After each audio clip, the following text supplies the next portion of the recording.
Kemudian adalah puasa orang khusus. Orang khusus ini adalah tingkatan yang kedua. Bagaimana puasa orang tersebut? Mereka mampu menjaga diri mereka. Mereka memilah-milih, tidak sembarangan memakai waktu di bulan Ramadan tersebut. Maka inilah Bapak Ibu yang harus kita isi. Kita naikkan level kita dari yang tidak mengisi apapun di bulan Ramadan. Kita sempatkan, kita ambil waktu kita membaca Al-Quran, kita sisihkan sedikit uang kita, kita bersedekah.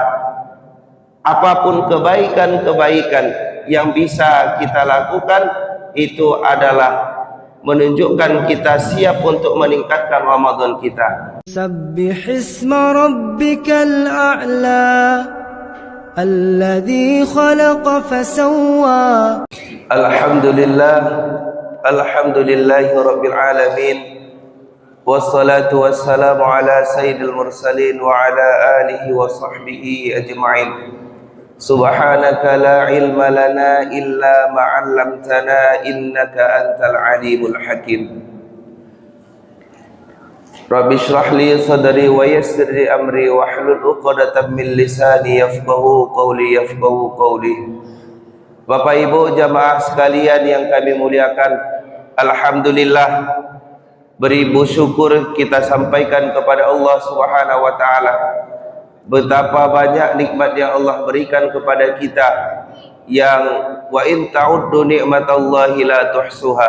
Kalau kita berusaha untuk menghitung nikmat yang Allah berikan kepada kita, maka la tuhsuha, kita tidak akan mampu, karena dia melebihi daripada buih di lautan, melebihi hitungan pasir, derayan pasir yang ada di tepi lautan. Bapak Ibu yang kami muliakan, maka wajarlah kita bersyukur dengan luar biasa kepada Allah. Alhamdulillahirabbil alamin. Dan juga alhamdulillah kami bersyukur kepada Allah pada pagi hari ini kita beramai-ramai sebanyak ini umat muslim yang ada di muka bumi ini, dan Allah pilihkan kita semua berada di masjid ini, dipilih oleh Allah. Ini tidak ada kebetulan, ini adalah hidayah, petunjuk daripada Allah Subhanahu wa taala. Maka inilah yang kita syukuri, bisa kita salat berjamaah, bisa kita mengikuti pengajian, dan nantinya kita isi juga hari kita dengan ibadah-ibadah yang mudah-mudahan dinilai oleh Allah Subhanahu wa taala dan diberikan balasan terbaik. Bapak Ibu jamaah yang kami muliakan, mengawali Ramadan kita pada hari ini, maka tentu pembahasan kita tidak jauh dari Ramadan. Bapak Ibu, Imam Al-Ghazali menjelaskan kepada kita, beliau mengkategorikan bagaimana tingkatan-tingkatan orang berpuasa. Kenapa kami sampaikan ini? Supaya kita mampu menempatkan diri di tempat yang setinggi-tingginya, menempatkan bukan hanya puasa orang awam, puasa orang biasa, tapi memang puasa kita adalah puasa terbaik yang kita lakukan. Bapak Ibu yang kami muliakan, maka puasa ini dibagi oleh Imam Al-Ghazali. Yang pertama adalah puasa awam, puasa orang biasa, orang pada umumnya. Apa itu Bapak Ibu?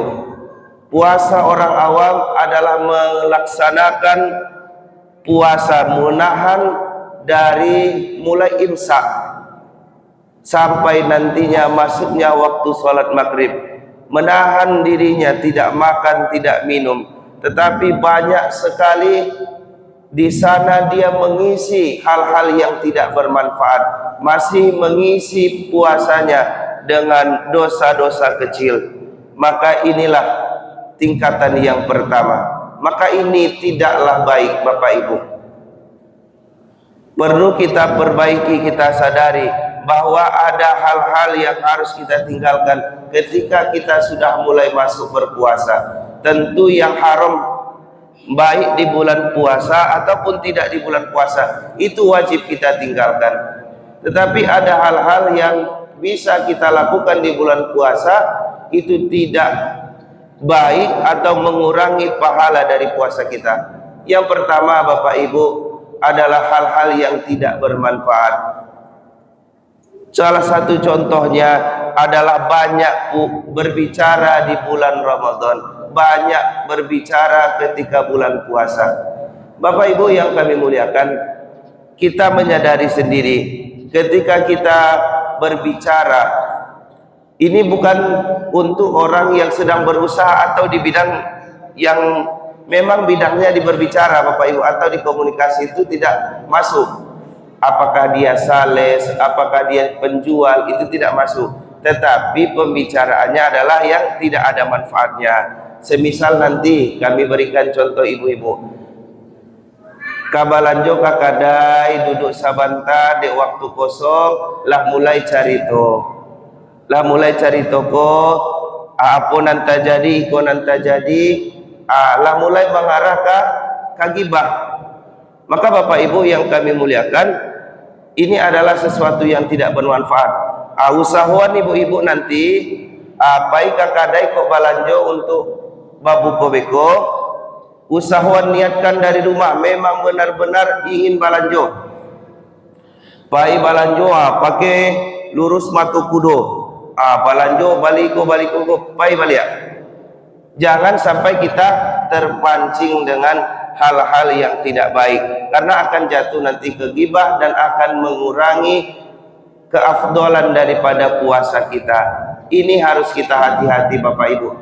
Mungkin bisa kita menahan sehari dua hari, tetapi terkadang di pertengahan puasa sudah mulai longgar, sudah mulai kembali kepada rutinitas biasa. Maka Bapak Ibu, di puasa Ramadan yang pertama ini kami ingatkan, mari kita hati-hati untuk menjalani puasa Ramadan ini. Jangan hanya kita fokus, oh saya sudah puasa, sudah menahan puasa, tetapi isinya masih kosong, belum ada kebaikan-kebaikan yang kita isi di bulan Ramadan. Kemudian Bapak Ibu jamaah yang kami muliakan, yang harus kita tinggalkan di bulan Ramadan ini adalah memperbanyak tidur.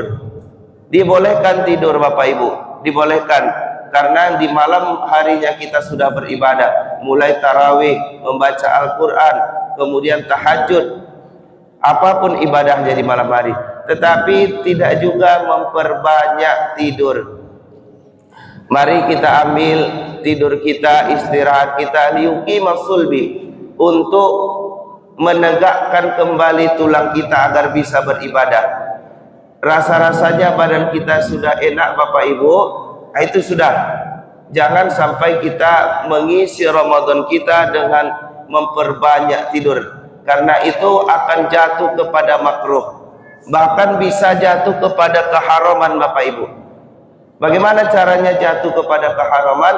Karena tinggal nanti ibadah sholat wajib. Dan ini seringkali kita abaikan anak-anak kita Bapak Ibu. Karena dia puasa, kita lihat dia lelah, lemas, kita biarkan saja berlalu waktu sholatnya. Tidak sholat zuhur, tidak sholat asar, dan nanti dibangunkan hanya ketika maghrib. Ini sangat tidak baik untuk kita melatih anak-anak kita. Maka Bapak Ibu, tingkatan yang pertama adalah puasa orang umum, yaitu puasa tetap berpuasa, tapi isinya itu sangat tidak bermakna, tidak banyak kebaikan yang dilakukan pada puasa Ramadan tersebut. Bapak Ibu jamaah yang kami muliakan, kemudian adalah puasa orang khusus. Orang khusus ini adalah tingkatan yang kedua. Bagaimana puasa orang tersebut? Mereka mampu menjaga diri mereka. Mereka memilah-milih, tidak sembarangan memakai waktu di bulan Ramadan tersebut. Maka inilah Bapak Ibu yang harus kita isi. Kita naikkan level kita dari yang tidak mengisi apapun di bulan Ramadan. Kita sempatkan, kita ambil waktu kita membaca Al-Quran, kita sisihkan sedikit uang kita, kita bersedekah. Apapun kebaikan-kebaikan yang bisa kita lakukan, itu adalah menunjukkan kita siap untuk meningkatkan Ramadan kita. Bapak Ibu yang kami muliakan, maka puasa Ramadan, puasa orang khusus yang dijelaskan oleh Imam Al-Ghazali, dia sudah mampu meninggalkan sesuatu yang tidak bermanfaat dan mulai mengarah kepada ketaatan.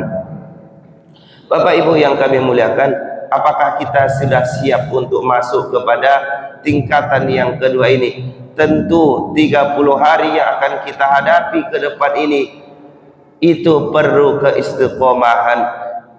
Ada orang Bapak Ibu yang bisa 1 hari luar biasa, full tarawih, full membaca Al-Quran, sedekah, tapi 3 hari setelah itu sudah meleyot kembali, seperti kerupuk yang disiram oleh air, melenyot lagi Bapak Ibu semangatnya. Maka ini yang kita pupuk. Maka Rasulullah sallallahu alaihi wasallam menyampaikan, inna ahabba amali ilallahi ma dawama wa in qalla. Sesungguhnya amalan yang dicintai oleh Allah yaitu yang dirutinkan, yang didawamkan, wa in qalla, walaupun itu sedikit demi sedikit Bapak Ibu. Maka mari kita latih diri kita.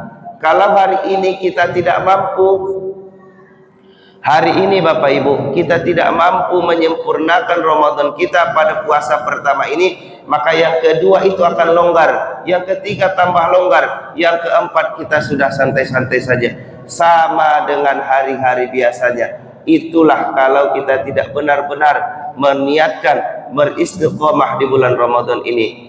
Bapak Ibu yang kami muliakan, benar para setan itu dibelenggu pada bulan Ramadan, tetapi Bapak Ibu, ada hasrat, ada hawa nafsu seseorang yang akan menyuruh dia kepada keburukan. Innan nafsa la'amaratun bisu'. Maka nafsu itulah yang mendorong seseorang untuk tetap bermalas-malasan, untuk jauh dari ibadah. Maka Bapak Ibu yang kami muliakan, kita tingkatkan ibadah Ramadan kita ini, kita isi dengan kebaikan-kebaikan. Kemudian Bapak Ibu yang ketiga, puasanya orang khusus, khawasul khawas, yaitu orang yang terkhusus. Bapak Ibu yang kami muliakan, maka puasa ini adalah puasa tingkat tinggi. Kita semua bisa sampai ke situ, tetapi dengan tarbiyah tadi Bapak Ibu, dengan pelatihan step by step. Tidak bisa langsung naik ke tingkat tertinggi, tidak Bapak Ibu, tapi kita awali dari Ramadan pertama, Ramadan kedua. Mudah-mudahan di bulan Ramadan ini kita mencapai puncak tersebut. Apa puasa orang yang paling terkhusus tadi Bapak Ibu? Adalah di tingkatan ihsan, anta'budallaha ka'annaka tarahu fa illam tarahu fa innahu yarak. Seolah-olah ketika kita berpuasa Ramadan tadi Bapak Ibu, kita meyakini bahwa Allah melihat kita. Kita menyadari bahwa Allah memperhatikan kita. Maka itulah Bapak Ibu tingkat tertinggi ketika kita melaksanakan Ramadan. Kalau kita sudah menyadari itu, kita akan menghayati seluruh ibadah Ramadan yang kita lakukan. Tidak hanya menahan lapar, menyadari bahwa lapar ini memang bentuk ketaatan kita kepada Allah. Menahan diri. Kalaulah kita sudah masuk kepada puasa yang khusus ini, tidak ada lagi balas dendam setelah berbuka puasa nanti. Tidak ada lagi rasa seperti terbelenggu ketika berpuasa. Karena banyak dari kita Bapak Ibu ketika menjalani puasa, kita tetap jalani puasanya, tetapi mengeluh itu masih ada. Ende lamulai ende iko lalita bana pagiko, lalita bana hariko, panik bana. Bapak Ibu yang kami muliakan, maka ketika kita sudah masuk kepada puasanya khawasul khawas, kita tidak lagi melihat ada kelaparan dalam diri kita, tetapi kita mendedikasikan seluruh ibadah kita hari itu untuk Allah Subhanahu wa taala. Kita yakini dengan seyakin-yakinnya bahwa Allah melihat lapar kita, Allah balasi haus kita, Allah balasi bacaan Quran kita, dan kita menyadari bahwa kita diperhatikan oleh Allah Subhanahu wa taala. Bapak Ibu jamaah yang kami muliakan, maka pengajian kita ini untuk mewanti-wanti kita, mumpung masih di hari pertama, jangan kasih kendor Bapak Ibu, jangan kasih kendor. Sekali dia lepas tarawih, sekali tarawih itu lepas Bapak Ibu, maka yang kedua, yang ketiga selanjutnya itu kita akan mulai berpikir, ndak ba'a duduwo, ndak ba'a tigo tinggal diganoan sela ampe, selanjutnya akhirnya tinggal Bapak Ibu, dan mungkin setengah jetarisi dari tarawih kita. Begitu juga dengan bacaan Al-Quran kita. Kalau niat kita Bapak Ibu, niat kita sudah ingin khatam Al-Quran di bulan puasa ini, maka jangan kasih lewat Bapak Ibu. Karena ada rumusan bahwa kita membaca, kalau ingin khatam 1 juz, mengkhatamkan 30 juz dalam 1 Ramadan ini, maka bacalah 2 lembar setiap kali selesai sholat wajib. Jadi 2 lembar 10 lembar sehari, maka kita akan khatam nantinya di akhir Ramadan. Kalau kita lewatkan 2 lembar saja di waktu sholat, 1 sholat saja Bapak Ibu, maka akan berefek kepada lembaran-lembaran selanjutnya. Maka Bapak Ibu yang kami muliakan, seperti yang disampaikan oleh Nabi Muhammad SAW, taharrak fa inna fil harakatil barakah, maka bergeraklah, lakukanlah, mulailah, karena sesungguhnya dalam mulainya kita dengan bergerak, dengan kita memulai, ada keberkahan di situ, ada penyempurnaan yang Allah berikan. Mungkin Bapak Ibu awalnya kita tidak yakin kita bisa menyelesaikan khatam Al-Quran, kita tidak yakin bisa bersedekah dan lain-lainnya, tetapi karena kita memulai, Allah turunkan keberkahannya, Allah mudahkan kita untuk melaksanakan kebaikan-kebaikan di bulan Ramadan ini. Bapak Ibu yang kami muliakan, kita berdoa kepada Allah mumpung di hari yang pertama ini. Ya Allah, ya Rabb, sehatkan kami ya Allah, sehatkan jiwa kami ya Allah, sehatkan diri kami ya Allah, ya Arhamar Rahimin. Berikan kami kekuatan untuk menegakkan ibadah di bulan Ramadan ini. Jauhkanlah kami dari kemaksiatan-kemaksiatan ya Allah, jauhkanlah kami dari hal-hal yang tidak bermanfaat ya Allah. Ya Allah, ya Arhamar Rahimin, berikanlah kami kekuatan untuk segala kebaikan yang ingin kami lakukan di Ramadan ini. Amin, amin ya Rabbal Alamin. Demikian Bapak Ibu, mudah-mudahan ada manfaatnya. Assalamualaikum warahmatullahi wabarakatuh.